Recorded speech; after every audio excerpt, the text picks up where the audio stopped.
तो लबरका तो यह ना Madina town Daud road officer colony तरफों ना जी रोड आता है।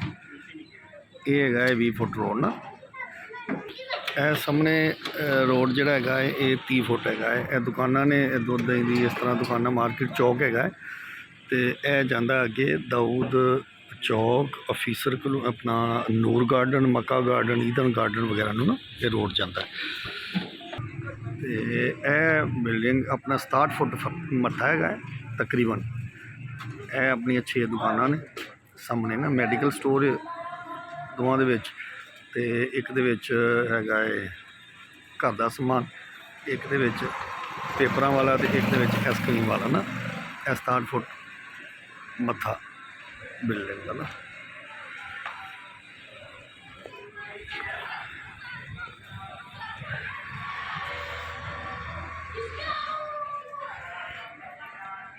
फर्श वगैरह लगा होया सीन बनाया दुकानों के वास्ते ना सारे वास्ते ताकि अपना बैठ सकन।